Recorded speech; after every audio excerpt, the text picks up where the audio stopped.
studio. He's here first time, a little bit rusty, getting to know how to use the controls, does not know how to switch this on, and he's asking me in his language, he speaks a unique language which only the Maimans speak in Leicester. There's about, I think, last count, about 16,400 of them in the city of Leicester, which I need that verifying. If anybody here is from the Maiman community, please give me a call and give me the exact figure here, because I don't like to mislead all my wonderful listeners out there. And sometimes with these stats, as they say, there's one born every day around the corner, so we need to be sure before we be sure about that. Now, I have also a mystery guest who walks through the door, and as they say, if you remember the ad from 1924, I don't know what year that ad was, as you walk through the door, your pound's worth more.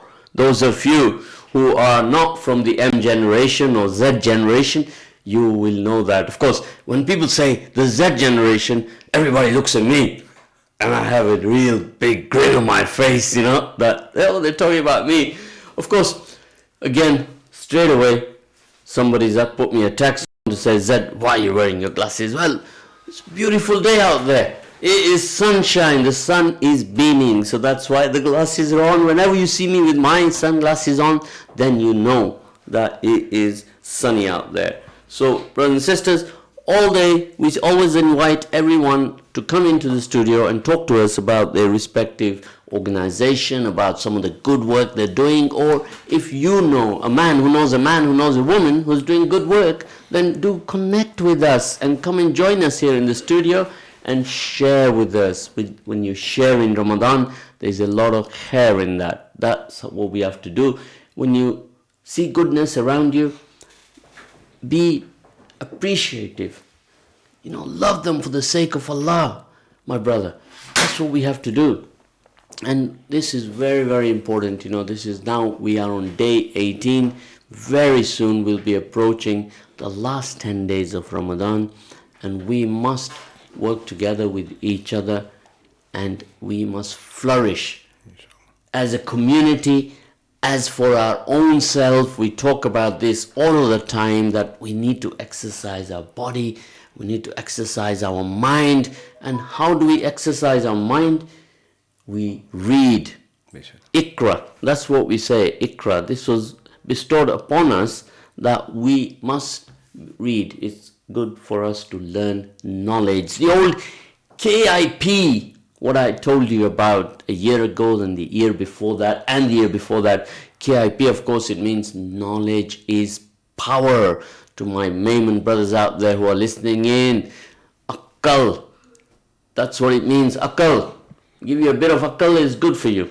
If you take that with source, this is even better.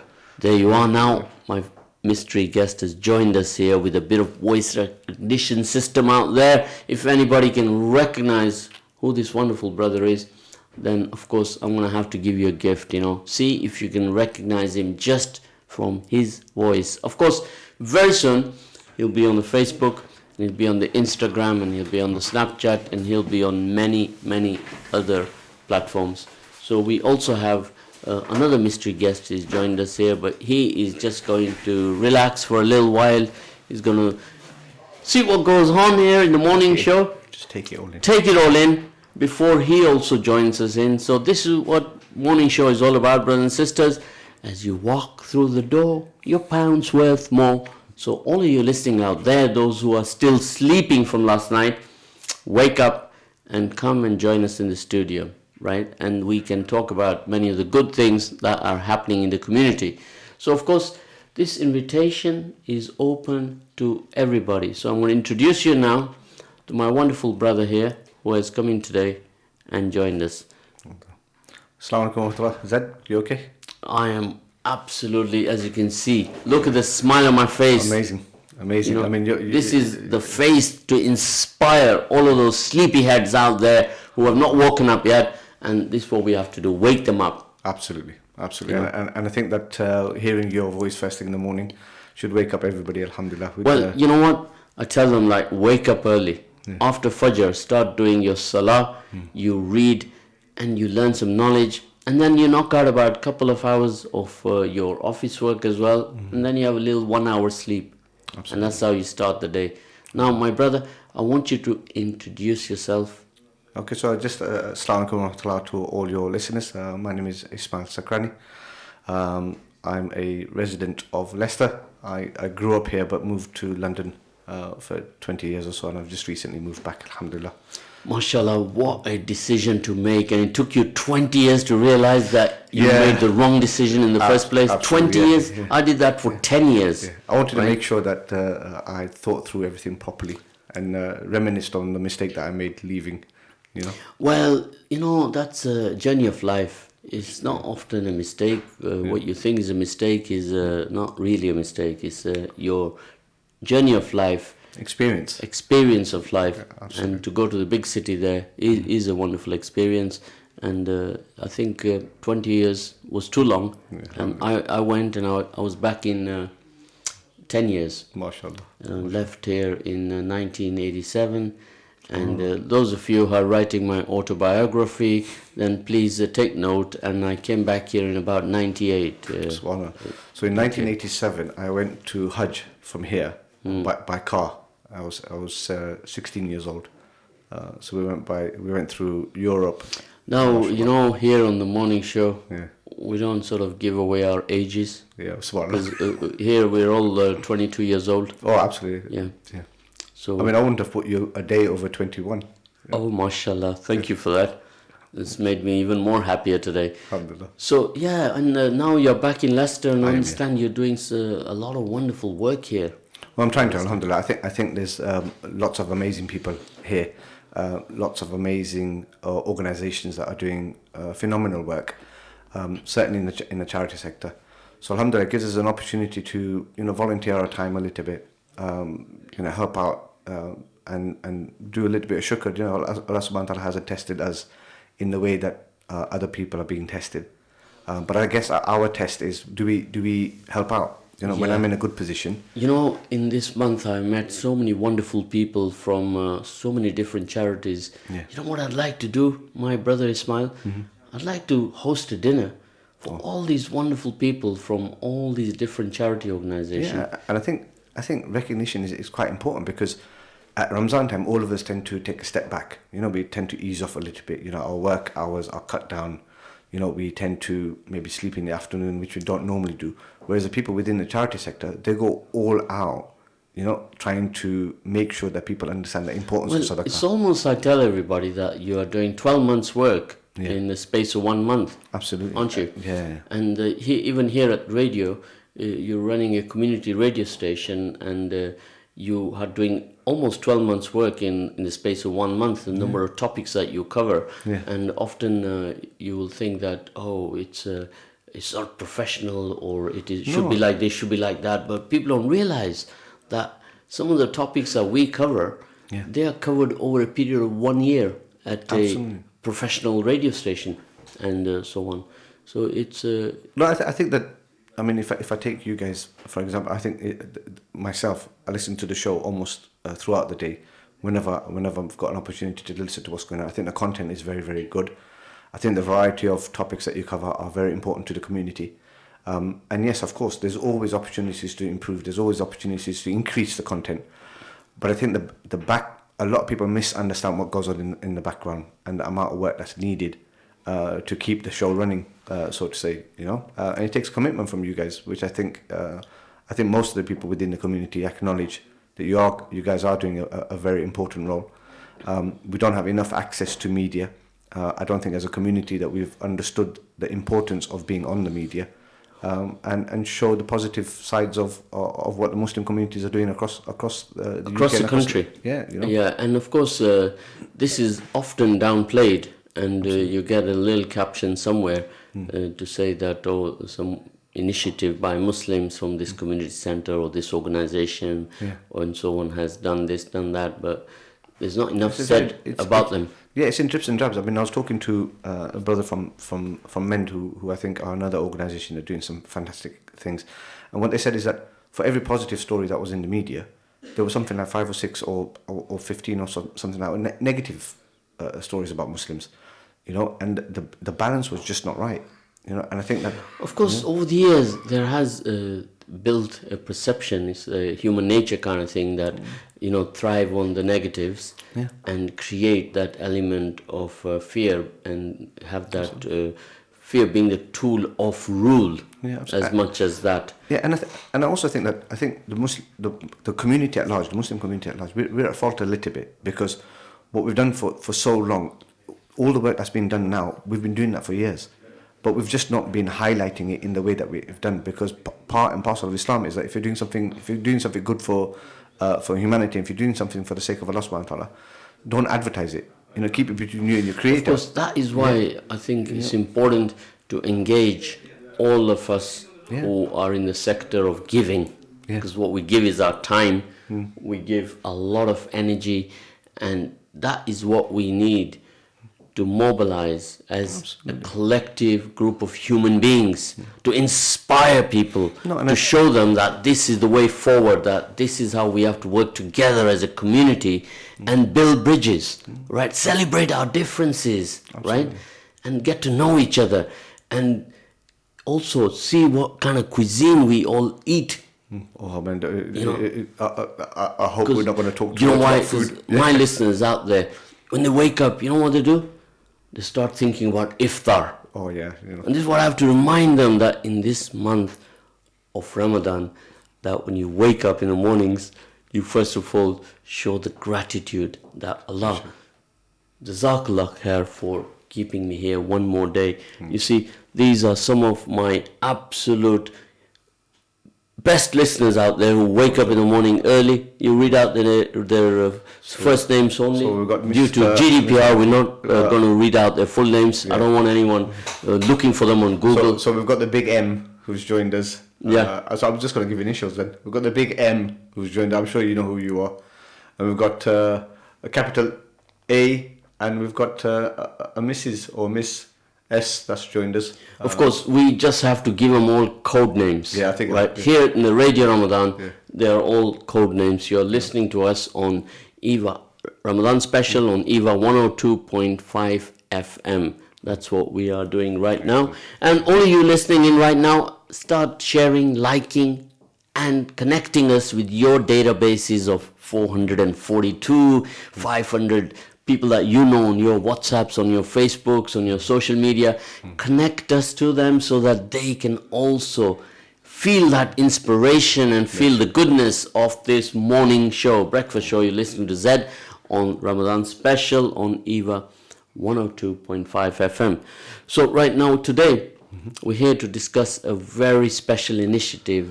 Brother Ismail Sakarani here has initiated. So Ismail, the floor is all yours. Oh, thank you very much. Tell us all. Yeah, so Alhamdulillah, I've been, I wouldn't say I've initiated it, but I've been working with a charity called Dar Al-Akam and Revive. Alhamdulillah, they've taken on board quite an epic challenge in August, 26th of August here in Leicester.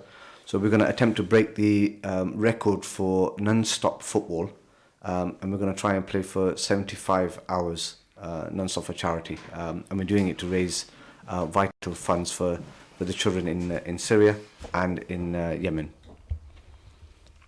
And where is this going to be held? So very kindly, Sports Lounge in Leicester off Gwendolyn Road, they've extended their venue to us.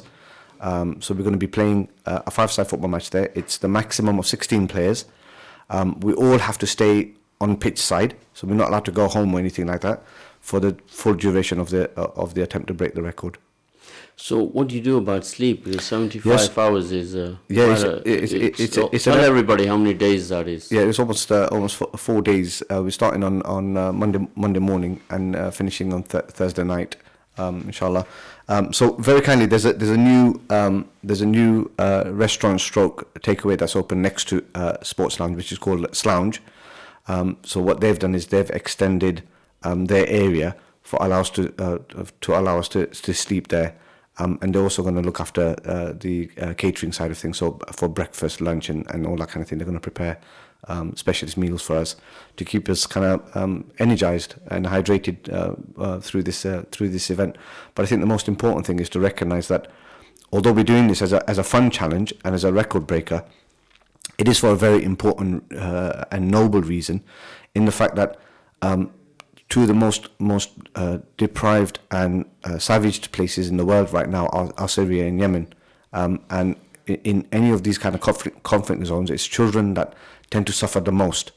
We're not only talking about the physical elements of what they're going through, but also the mental pressures that they go through. So what we're trying to do is raise our target of £100,000 so we can reach out to these children, give them emergency support in terms of shelter, in terms of food, medicine, and hopefully get them back up on their feet and give them an opportunity to stand on their own 2 feet, inshallah.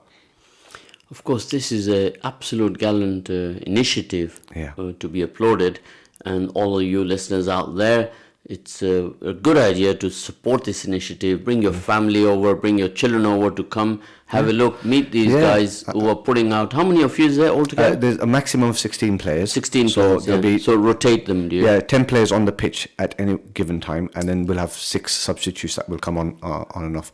But anybody that plays football will know that what type of how big this challenge is, in the sense that when you play 90 minutes of football, after 90 minutes we're normally quite exhausted, and if you have to play a further 30 minutes extra for extra time or whatever it is, by the end of it your legs are pretty much like jelly, and you're very severely dehydrated, your energy levels are quite low, but we're doing this non-stop, just even if I was to say just for a day, if we were doing it for 24 hours, just the sleep deprivation that comes with that, the fact that we're going to be on our feet throughout this period, the fact that you're going to have a competitive football match. It's not like you can just stand around. The Guinness Book of World Records are going to be in attendance, and they have to see a competitive football match. So it's a really, really hard task. It's not something that we're taking lightly. And we've got lots of businesses that have come forward to support us, alhamdulillah, by various means. I mean, it's a good opportunity to advertise their business as well. Being part and parcel of a record-breaking attempt could mean that you're going to the history books. So we've got lots of support like that. We've got lots of people that are within the fitness kind of world that are reaching out to us and telling us that they'll help us out with the program for training ourselves and preparing ourselves for such a big task. Of course, I'll talk to all my business colleagues out there that I know to support this initiative and to also get involved. Yeah. And it's always a challenge because after Ramadan, they don't have the time, or they don't have it built into their system to do regular work in the community. No, exactly. To engage with all of you wonderful guys who are putting out a lot of time, effort, and it's a lot of passion involved to do this. No, I think you certainly need to have a passion for football if you're going to do something of this kind of proportion. You need to be enjoying the sport to quite a big extent. But I think that it's also important to recognize that for businesses to be doing community work is actually good business sense, to show your consumers and your customers and your suppliers that you are conscious about community work and conscious about things that go on around you and what's going on in the world, puts you in a very, very good positive light. So it's not something just for the sake of advertising. I think it's important. A lot of the general public appreciate those companies that go that extra way out to support community initiatives and community programs. But this challenge, it's certainly, if I talk about it myself as a participant of it, it's not something that I'm taking lightly. I need to train really, really hard for it. But I'm also motivated at the fact that I'll be supporting yatims and orphans. Of course, I, for one, I'm going to support this initiative, and I want you all to join me to support this wonderful initiative. And we're going to talk more and more about it, and we're going to put the poster up on our website on Ramadan.fm. So please do tune in to that. So our morning session here, we're going to have a break very shortly, and I'll be chatting with Brother Ismail during that break to learn more about this initiative, and then I shall talk to you all after the break. We have some more wonderful mystery guests, and we'll join you very, very shortly. So don't go away, and don't go for a cup of tea because you're fasting. So just reminding you. Assalamu alaikum. That was good. No, it was good. Yeah.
Assalamu alaikum wa rahmatullahi wa barakatuh, brothers and sisters. We are back here in action. Of course, in the studio, I have with me two other gentlemen who are in action all of the time, 24/7. So I'm going to let them introduce themselves to you. These are our special guests that have joined us this morning. They have braved that weather out there today. Of course, it's a very sunny day today, so it wasn't that difficult, was it, my good friend? It was nice, beautiful. Pleasure to be here.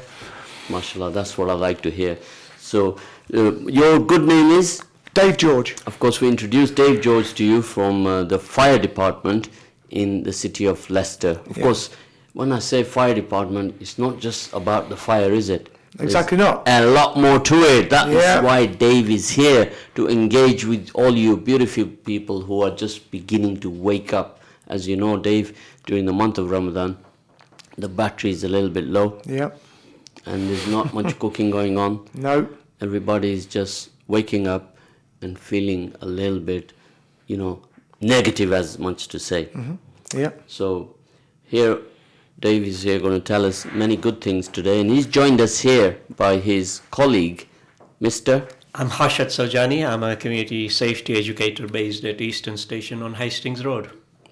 Well, those of you who don't know, Hastings Road is almost a stone's throw away from Evington Road. It's not a long way away from here, straight up to East Park Road, Uppingham Road, and you're at Forest Road. That's right. Turn Not very right far from here. Turn right or go straight across, and you're on Hastings Road. Probably about 10 minutes from here. Yeah, and if you walk down about a mile to the right is the station, isn't it? Absolutely. Right, so if you don't believe me, go and try that run and see if it's a mile or is it 1.1 mile. Of course. Now, Dave, tell us in the time that you're going to be here, a little bit about the fire department in Leicester from its origins. From its origins? How much time we got? We love that knowledge here, right? We're here to empower. Let's just give you an overview of what we do. Leicestershire Fire and Rescue Service. It's not just about fire. It's about fire, road and water. There are three main target points that we want to try and get out to our safety messages to the community. And we do that by coming to see you. We've got community educators that come and see people in their homes, and we've got hundreds of firefighters across the county, in Rutland and city and county, in every station, out speaking to the public and visiting people in their own homes. Of course, people, when you say fire, they just think, oh, it's a fire engine gone out to put a fire.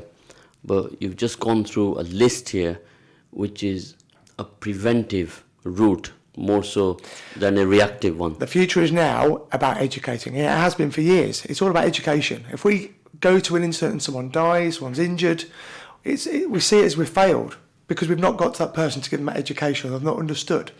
So we try and get into schools very early on. The kids just soak up information, don't they? If you've got kids, they're a sponge of information. So we get to them to give them those safety messages very early on. Of course, it's well-known fact that in the informative years, if you can reach out to the children in the informative years, then what they learn is with them for life. It is. It's proven. It's proven time and time again, and this is what it's all about, brothers and sisters, that all of us, young, old, mid-40s, they all have to learn. Every day is a day of learning, isn't it, Dave? Yeah, every day is a school day in my little world. What? Dave and me is like on the same page. And Harshad, how long have you been with the fire department? I've been with the fire service as a community safety educator for the last 14 years, nearly 15 years now. And like Dave said, my job with my team colleagues is to educate people in the community, whether it's school children, grown-ups, adults, everybody, vulnerable persons throughout the city and the county. And we do prevention and education. And we've been to schools, say when I started 14 years ago, the children who we went to in year one are now some teenagers themselves. They go home, take messages, and the parents learn from the children. So it's an education process throughout their lives and throughout our lives. And it seems to be doing the job. We have got less and less incidences, less and less fires, because people at home are being educated by the children, by ourselves, or by the community. And it's making the difference. Although, like Dave said, sometimes things do go wrong, fires start, accidents happen. But they come back and say, oh, we know, we learned this. Our children came and told us they learned something at school this morning. Well, guys, all of you listening out there and all of us here at the radio, we are well aware of that sometimes things do go wrong. It's a part of life. And it's what kind of things we do to fix them and learn from them every day and create those preventive measures all of the time. And we talked about prevention as opposed to cure with Sir Peter Soulsby when he was here. Mm-hmm. So I think you guys are sometimes not appreciated enough as to what work that you do, just like Brother Ismail here and many like him in the city of Leicester. If you were to put all these organizations together and put a value to what they do. Priceless. Absolutely priceless, Dave. And from all of us here at Radio Ramadan on 102.5 FM, we take our hats off to you. The kind of work that you do, and all of you young people listening out there, the parents who are also listening, it's not only a DOD that you have to have your child to be. And you know what that is, a DOD? No. That is what you do when you are 50 plus. You become a DOD. Which stands for? It stands for Doctor, Optician and Dentist. All round knowledge. Of course. Okay. This is also knowledge that we need to have. So we have got a call this morning. Somebody very brave is calling me this morning. Oh. And going to do a little bit of Q&A. Assalamu alaikum. Go on.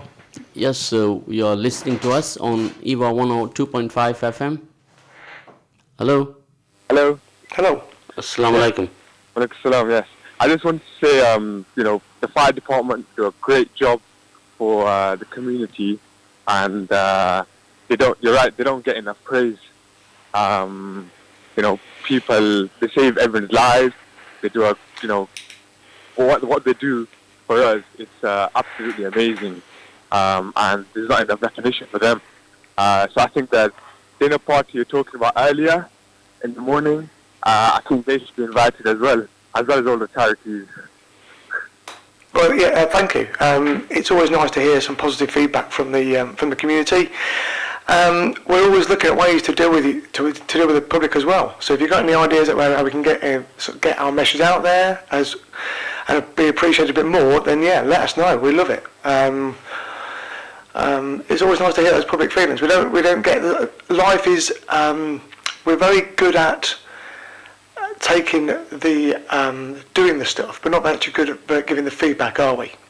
Yeah. So it's nice to hear that sort of comment. Well, there you are, Harshad. There's one man out there, one of the listeners. And I'm very grateful for such a positive feedback. We do our best, and our motto in the fire service, each and every firefighter support teams, ourselves, admin staff, the senior management team, we feel that if we make a difference in one person's life by either preventing or giving that support that they need, we have done our job, and it is a very satisfactory job that we do outside there in the community. And if the community is happy and we got a call like the caller has, then it's amazing. We're grateful for that. Have you had any experience with the fire service? Yeah, I have. We've actually worked quite a lot with the fire service last year with our business. Making sure our buildings, etc., are fire safe and compliant, and there are no people who are in danger. Okay. Due to gas bottles being left out, etc. And everything is, in order. It was a lot of work, to be honest, but you know what? All our premises, they're now fully safe, fully compliant, and it feels good. We can now go home and think, it's a good. We've all done a good job together as a team. To say that there's going to be hopefully no problems, and everyone can go home to their family. Without worrying, the risk that there's going to be a fire. So you've dealt with our fire protection team. So they're educating the commercial world in the same way as the prevention team, us, are educating the general public on general fire safety in their homes. But you've dealt with the sort of commercial side of it. So again, it's a different way of preventing, different way of educating, and it's good to see that sort of we're all singing off the same hymn sheet. Yeah. I also want to ask regarding, sorry, I know you weren't talking about earlier, but the world record attempt that I think Ismail Sakrani was talking about earlier, and how to make donations regarding that. So you'll have to ask that question again, because Ismail is just got his mic on now, his headphone. It's not that I wasn't paying attention, I was, but sorry. So I just wanted to ask how to make donations regarding the world record attempt. Oh yeah. So there's a couple of options that you've got. You can actually donate through Darul Arqam, their own website, which is going to be on Ramadan EAVA FM's Facebook pages, or you can contact them as well directly, or you can also contact me on Facebook as well. I've put all the links on my Facebook and Instagram posts. Okay, and what was the date again? It's the 26th of August, and we're going right the way through until the 29th of August. It's going to take place at Sports Lounge on Gwendolyn Road. They've very kindly extended their venue for us. So we'd love for you to pop in, and if you're passing by, just give us a little bit of support when you come in. Yeah, no, of course. I think you should also invite, the police, the paramedics, and the fire service to this event, because I'm sure their presence, Well, I agree with you 100%. I'll definitely need the paramedics, I think, after we're playing such a massive game. So, yeah, I think just off air we were talking to the fire services, the chaps that are here. We were already talking about organising a charity football match with their team, and that's something that we want to do. I think with the fire brigade, they are doing some amazing work, and I think that the earlier the children are made aware of the work that they do and the importance of taking them serious, I think that the better it is for our community, and generally for everybody that's in and around Leicester. Yeah, I agree 100%. No, but I appreciate you calling in and getting the details. I hope you make a small donation. The other thing is that... No, I think he's going to make a big donation. Yeah, no, Inshallah, I'll be making a big donation, helping spread the word as well. No, absolutely. I'll tell you what, I'm going to join you as well. So you and I will do this together, so the pain is less. Yeah. No, and I think it's important to recognise that whatever money is donated for this particular effort that we're doing, 100% of the donation, whether it's Zakat Lillah or Sadaqah, is going to be donated directly to the children that we're supporting in Yemen and in Syria. And just to give you a small statistic, more than 2 million under fives in Yemen are currently facing severe malnutrition with children. It's such a sad statistics, but every few minutes a child is actually dying in Yemen. Okay, great. Now we're going to pick up on that again. So thanks for your call, much appreciated, and we're going to touch base with you after the program and keep in touch with you. Jazakallah khair. So we move on. Dave, what a wonderful, it's always good, isn't it, when you are well appreciated for any good initiatives that you do. And we got a question here, very interesting question up there, which I was going to cover. Dave? Yeah, do you want me to read it out? Yes, okay. Dave, go for it. What's the minimum age to become a firefighter, and what are the entry requirements to be accepted for training, and what does training involve? Right, so minimum age, I believe, is 18. You will need English and maths as a requirement GCSE level or equivalent. Training is 14-16 weeks. It's a course based at Loughborough, and we go out to various locations across the county. What was the other part of the question? I think obviously, what was the training? What's the training involved? Training involves everything: fitness, ladders, water, hose, cutting equipment for cars, road traffic collisions, Fire. well, yeah, everything. The fire itself. If you can sit in a metal box with fire above your head at 600, 700, 800 degrees Celsius, and can remain calm and make decisions, rational decisions about of how you've been trained, then maybe this is a career for you. Road traffic collisions, looking at, well, I can imagine what sort of what thing you would see in road traffic collisions. But if you've got you can accept blood and people's being in pain and being in distress, and again can make that calm, conscious decision about what to do. And again, that's another one. First aid. Sorry? First aid as well. First aid, yeah. You know, we do it. We drive around in a 250, 300 pound toolbox on wheels, as I call it, fire engine, and we have to respond to everything. So we train for every eventuality. And firemanship, so we train the basics, and as life goes on, you get to 50, and your life skills, you're developing those skills from day one. So he doesn't know that because he's only 21. He's yet to experience life. Thank you for that. I needed that. You missed that this morning, you know. So I thought it was 22. 22. He's put you right, is it? Yeah, he put me right. Yeah. But to find out if it's for you, we run a number of have a go sessions up at headquarters around the county at fire stations that are advertised on our website. Or you can go and knock on any fire station door and say, I want to join. When are you recruiting? What do I need to do? And the guys on station will show you. They'll talk you through and show you the kit and allow you to touch the kit to see if you've got the strength and talk you through what they do on a day-to-day basis. And there's your first point of call, really. Your education is key. Yeah, I mean, I learned, my eldest son had the fire brigade visit the school many years ago. Yeah. And they told him that, have you ever done a fire drill at home? And that was something that we hadn't thought of, because you do that in your work environment, you know, as part of legislation.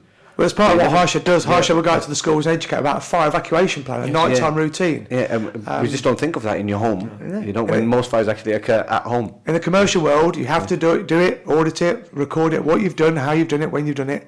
So when we come and do an audit, you can prove it. At home, we all presume it's a given. You know how to get out.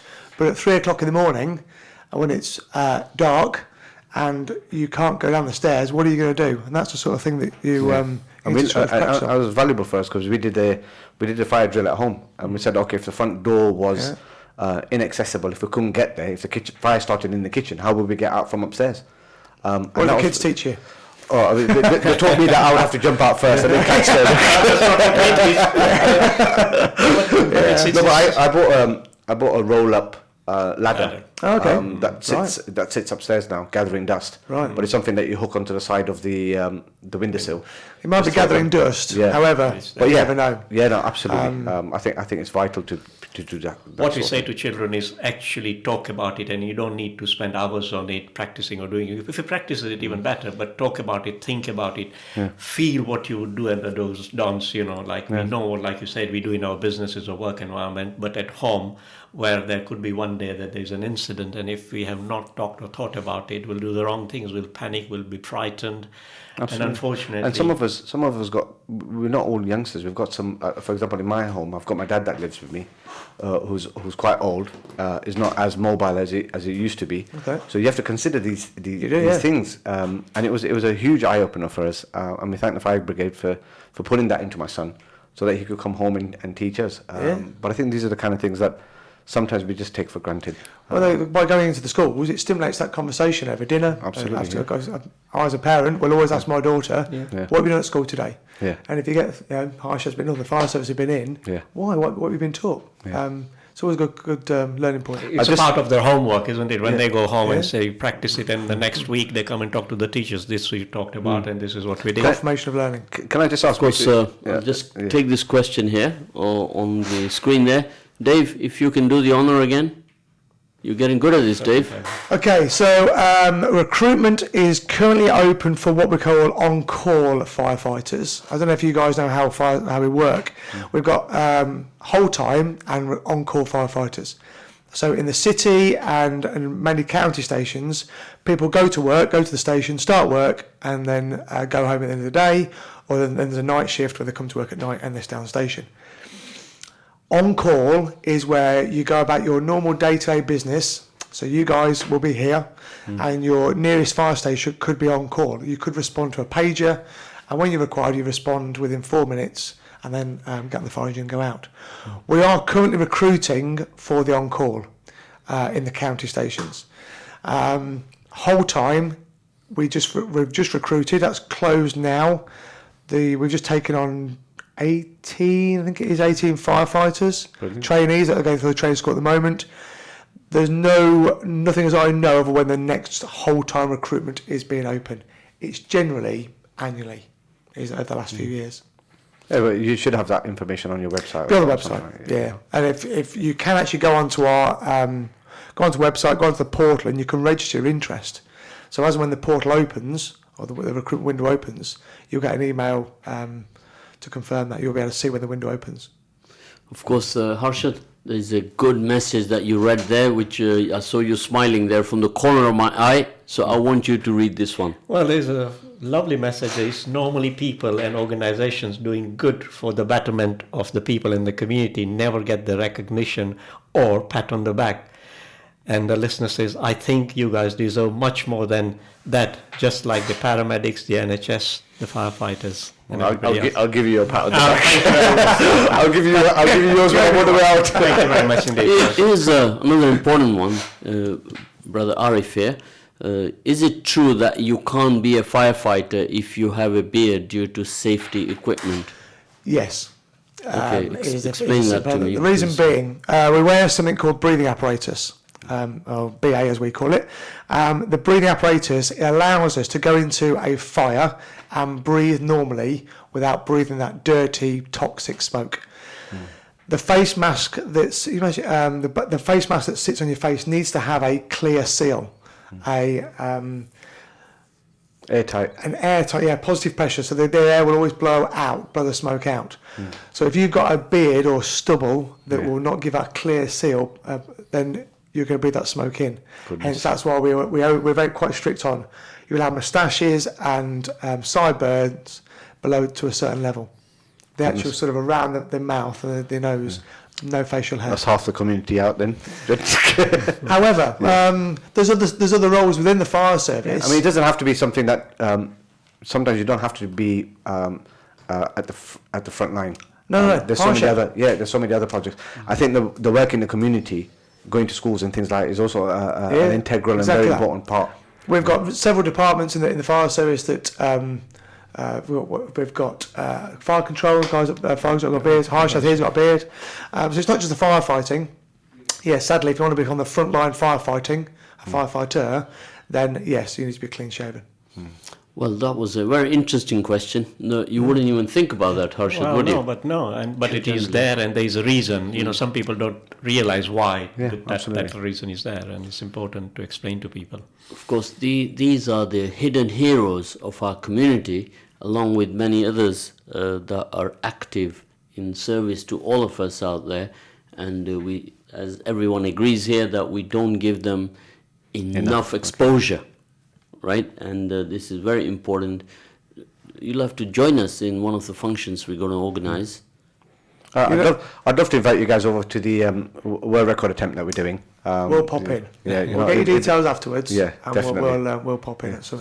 It's all about the networking. It is. Yeah. Partnership working. People all the time say it's all about the money, but I said no, it's all about networking. So, brothers and sisters, we're going to be joining you very soon.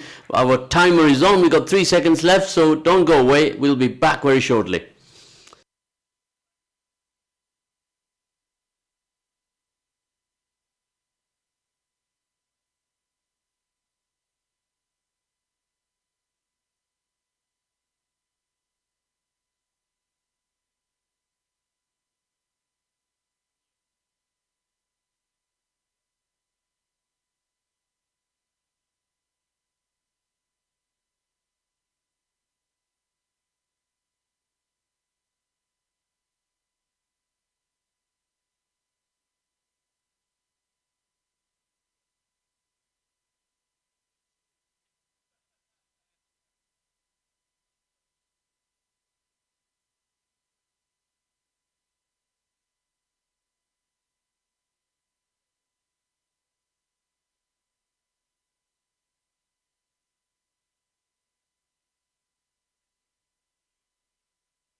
Assalamu alaikum warahmatullahi wabarakatuh. Brothers and sisters, we are back on air just in time. Our producer is very strict here in the studio. Even if you're a second late, you get told off, right? It's like being at nursery school again, the way he tells you off. And that's how I hope that I'll progress to a primary school, Harshad. That's how we are getting there. So with me, I have Harshad and Dave George. They're here from the Fire and Rescue Service in Leicester. So we had some interesting questions. So bring it on and ask as much as you want, because we've got only about 23 minutes to go. So Dave, here today we were discussing the value of all of those people who are doing good in the community. And both of you guys are here representing the Leicestershire Rescue and Fire team. And often, people, they don't even realize that a fireman's job is even going up a tree to get a cat down. Yeah, so tell us a little story about that, Dave. Well, that's the old classic, isn't it? The old cat up a tree. What do we do? That's always a good question. It was eye-open to many a group. What does a fire service do? What's your perception of what we do? The cat up the tree is always a classic. We do, what have I done recently? Helped East Midlands Ambulance Service to gain entry into someone's property that had a fall, and ambulance couldn't get in, so we came around in our toolbox. We sort of broke in, I guess is the terminology, gained entry into property and let the ambulance service do their job. That's one of the. What else have we done? 2 lorries, lorry fire on the motorway, closed the motorway for several hours overnight to deal with 2 lorries that were on fire severely, and then the motorway had to be re-tarmacked. You name it, we do it. Of course, there is a question here which everybody is always asking. Hi, please remind us what to do in case of a fire breaking out. That could be breaking out in a house, or it could be in a factory. Yeah. Or in a public place. What we offer is a home safety check. We come into your home and talk you through your home, about your home. We get to know how you live, and Harshad does that.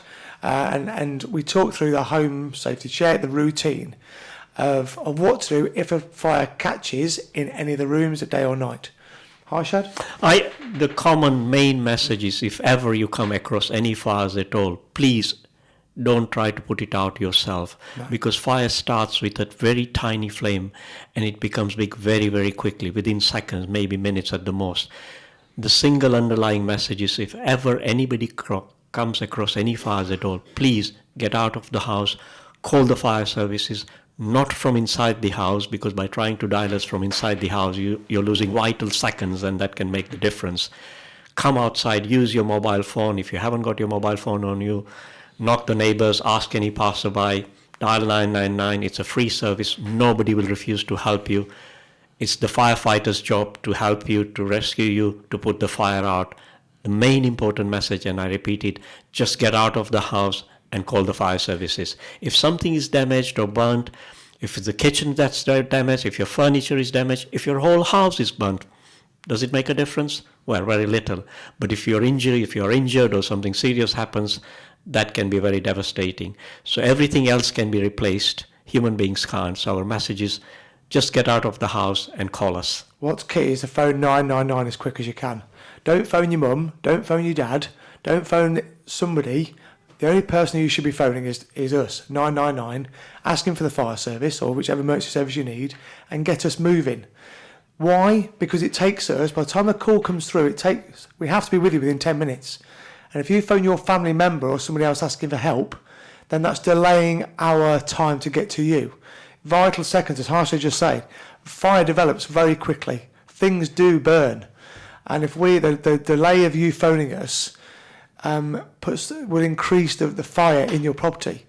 And we need to get as quick as we can to reduce the risk, to reduce the damage, and catch that fire in a small form, nice and early. I think what we would stress also is that people don't realize that in fires, and most fires, it is the smoke that kills or injures people before the fire gets to them. That smoke in any fire is very toxic, very poisonous.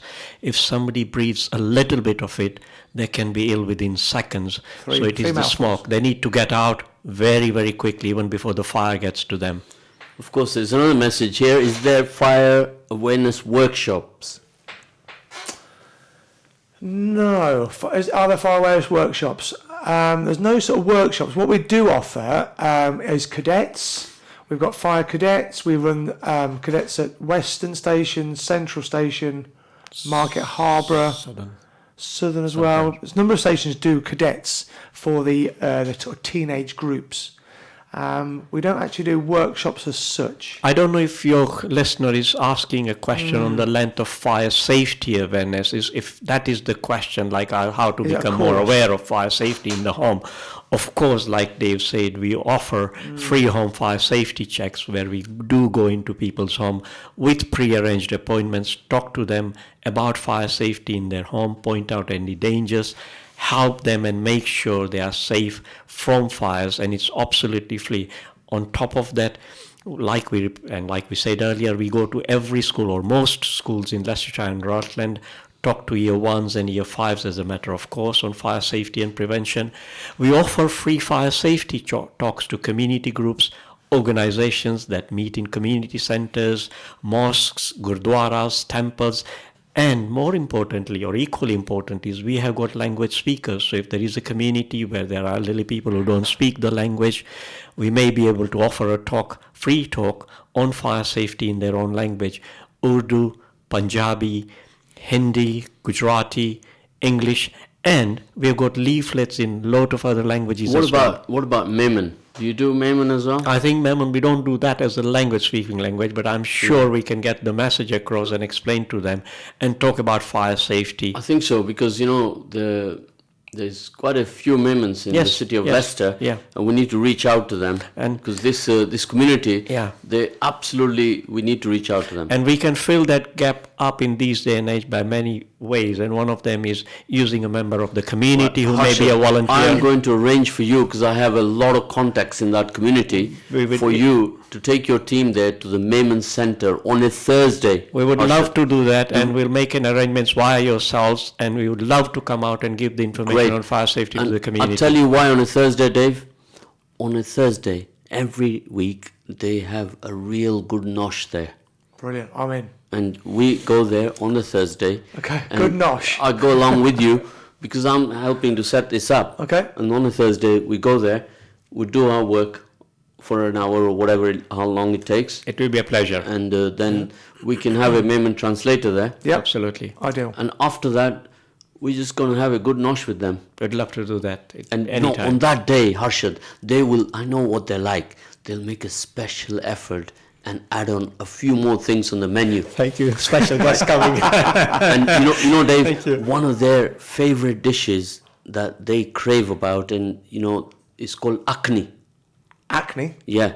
Okay. Yeah, not acne as in my face. No, acne. You put me off. AKHNI. Yeah, I'm going to teach you how to say that later. Okay. Dave. Acne. Right. Now, we're going to go back now to the fire, right? Harshad mentioned about languages, and I know a case recently. I'm going to go through it with you. Zad, moving on to that, can I also mention a very important information that we also have a British Sign Language speaker for people who are hard of hearing community. So we have specialist sign language speakers. Sophie, our colleague, is an expert on that and looks after the community there as well. So cover the area is very wide. There is no excuse why you can't come and talk to us or we come to you. Of course, what I was saying earlier on, Harshad, when you mentioned languages, that I know a case not so long ago where a call came in.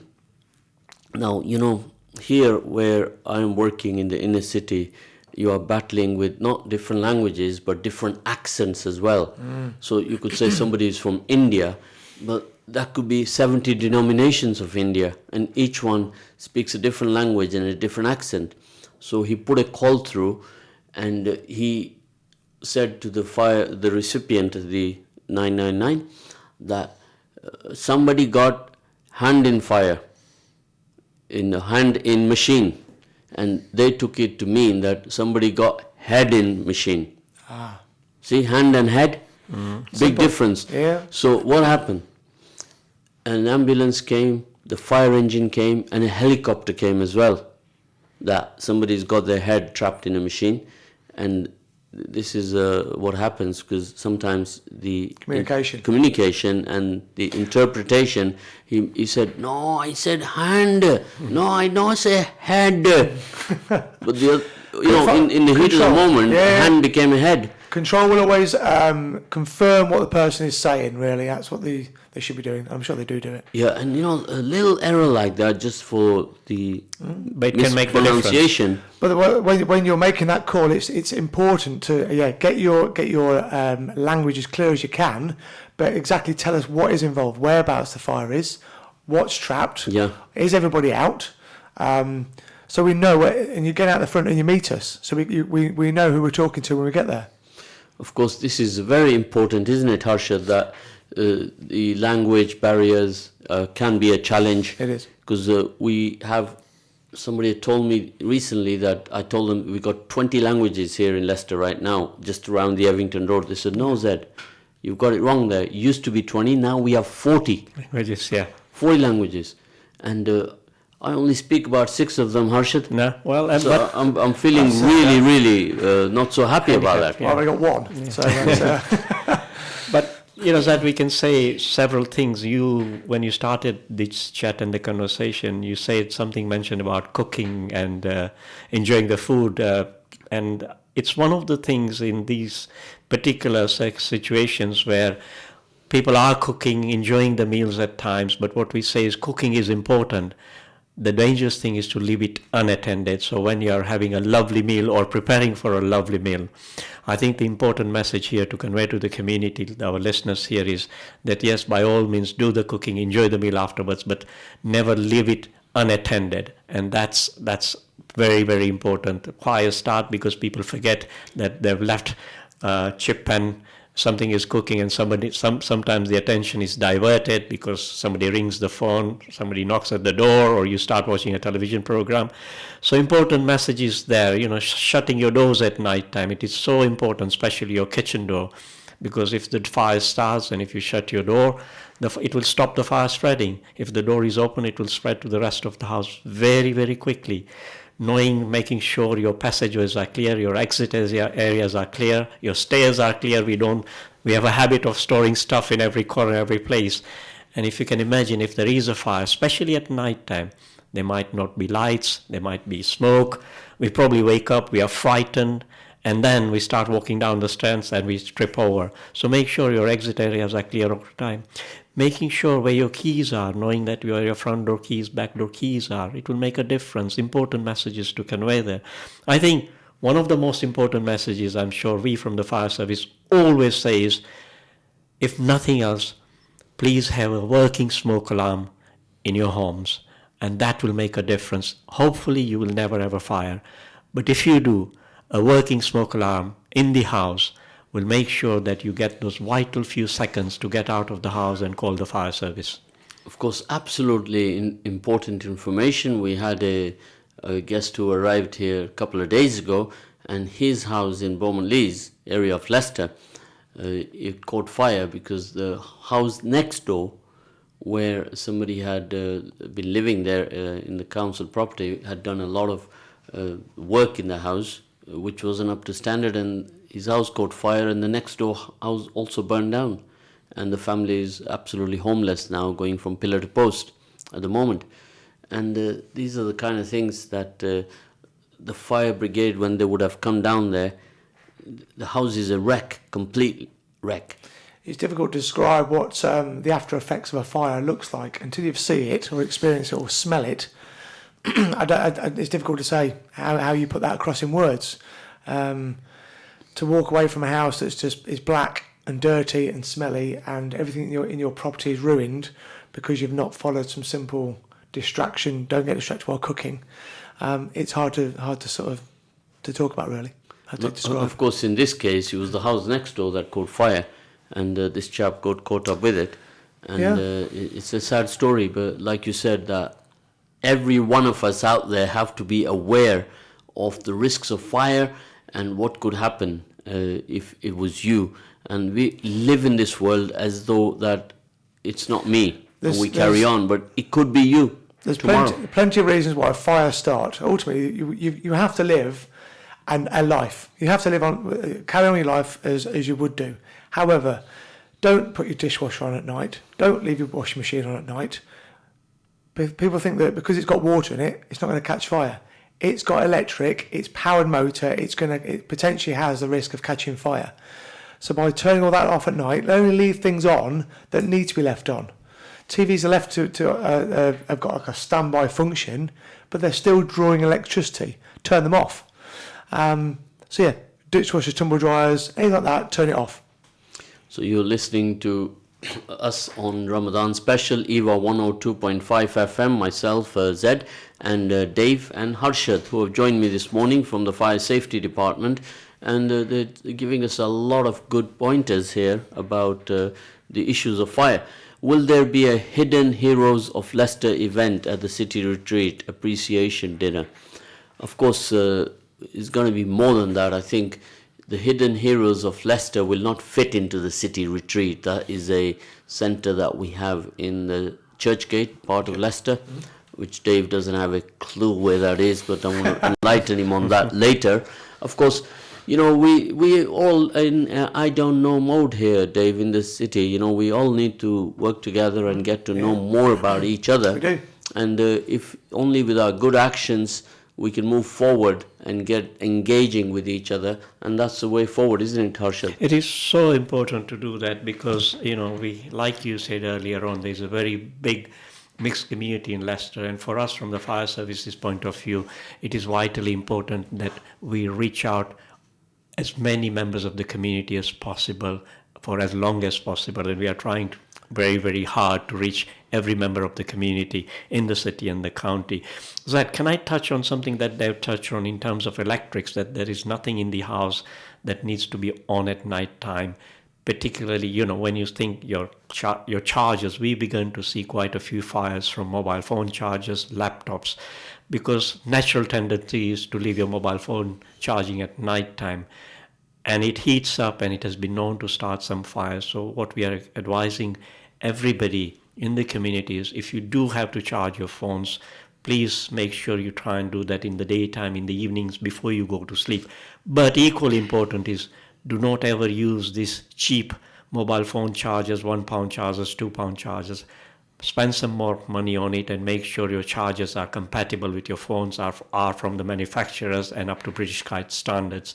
There are serious fires that we have seen, and I'm sure Dave have seen, and firefighters have come across, where a small charger charging a mobile phone or a laptop has started a fire. Well, of course, that's a good example you've brought here, and I've brought here in the studio today a live example to show you all. I haven't just come here unprepared, Dave, Harshad. I've come here ready for this particular program this morning. I'm going to show you, all the listeners out there, a double pack charger here. You can see this. Harshad, can you see that it's out of place? It is, yeah? yes. Now you can tell the listeners that this battery is swollen, isn't it? It is. Yeah. Now these batteries, what happens to them, brothers and sisters, if you can see it on the screen there, that if you leave this charger on more than it needs to be, like you left it on overnight, this charger will heat up and it will swell up like that, right? It's like your body, if you put 10 gallons of water in there, what's going to happen to it, yeah? So what happens then, the next step of action is it'll get hotter and hotter and hotter until one day it was just can catch potential we've also fire. considered the fact that the kids nowadays will have their iPads or their iPhones or electrical items in bed on charge. You know, if they fall asleep or they put it under the pillow for an alarm clock or whatever, that electrical item is being heated, as you've said, and it's creating heat, and it's going to keep on building heat, and that heat has nowhere to go, because on the bottom side is a mattress and above it is a pillow. That heat has to go somewhere and is dispersed in the form of a fire. You need to keep it on the side, uncovered, to allow it to breathe, to allow that heat to dissipate, otherwise it will catch fire. Of course, these are just two small points, but because the usage of laptops and mobile phones is extensive, so it's good two items to pick on, right? And here's another question up there, Harshad, if you can read that one out. Yes, interesting. It says, can candles that are in candle holders still cause a fire? Yes, they can. And we have seen, firefighters have seen fires caused by candles in a candle holder in two ways. One is that that candle could be too close to a curtain, a combustible material, a newspaper or something, and it has started a fire, or a pat has knocked off the candle holder. So what we say is, general rule, like cooking, by all means, if you are using candles, they look nice, feel nice, smell nice, very romantic or whatever, or people use it for all sorts of reasons. Whenever you are out of a room where the candle is, put it out, snuff it out. When you come back, relight it. The danger is not in using the candles. The danger is in leaving them unattended. So as soon as you are going to leave a room where there is that candle burning, put it out, come back and relight it, and you and the family will be much, much safer. Of course, all very little points that here we are discussing here today, but all very relevant, because when we have a function at home, or we tend to sort of miss out on all these things, and that's why every time you go to a function, the first thing they read out to you is a fire drill. Yes? Yep. And what's the first, have you ever been on a cruise ship? What's the first thing you're going to do when you go on a cruise? You unpack, and then you go to the hall, and they do the evacuation. Exactly the same as when you go to any event, somebody else's house, or a hotel, look at what you're going to do and how you're going to get out. of course, you're making me think of the Titanic now. Well, well, clearly they didn't do the evacuation drill. Of course. Now, here is another one. Summer is coming up, the barbecue is going to be out, and the fire is going to be burning, right? And how many fires you've seen there at barbecues? Well, the fires have already started across the country already this year. We've had some hot spells.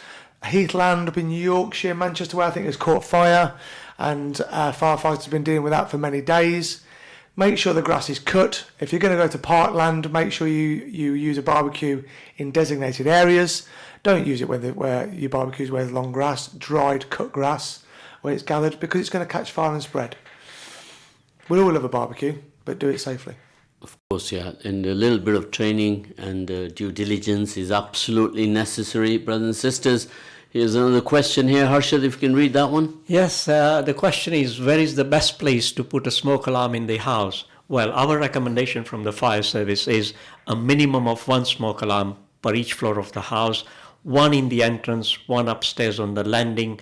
If you live in a two-story house, they should be in the ceiling, not on the wall, not on the table, not on the floor, because as we all know, smoke rises up. So if your fire alarm, smoke alarm is up on the ceiling, the smoke will reach it, it will be activated, and you'll be out. But said, firefighters have come across situations where there are smoke alarms in the house, but it didn't trigger off. You know why? Because there was no battery in it, or it wasn't working. So please, all the listeners, my appeal to you is, you have your smoke alarms, fire alarms in the house, make sure you test it at least once a month, if not at least once a week. Please test it once a month. Of course, guys, now we're coming to a close today. I want to thank you for coming here today, and no doubt we'll carry on and do some more engagement. But everybody listening out there, 10 p.m. is your deadline today for the European elections. So go out there and do your thing. Go and vote and be part of the system. Don't be sitting outside on the fence. So don't forget, if you don't vote, I'm going to be looking for you, right? And I'm going to tell you, you must go out there and vote, because Dave, we must be inside the school or inside the fence to make a difference. So be mad, go and make a difference and vote for a party that will do good for you. So brothers and sisters, thank you for listening to us. We shall be back tomorrow. Again, Jazakallah khair. Thank you very much. Can we, on the behalf of Fire Service, wish you all happy Ramzan? Happy Ramzan. Thank you very much. Jazakallah khair.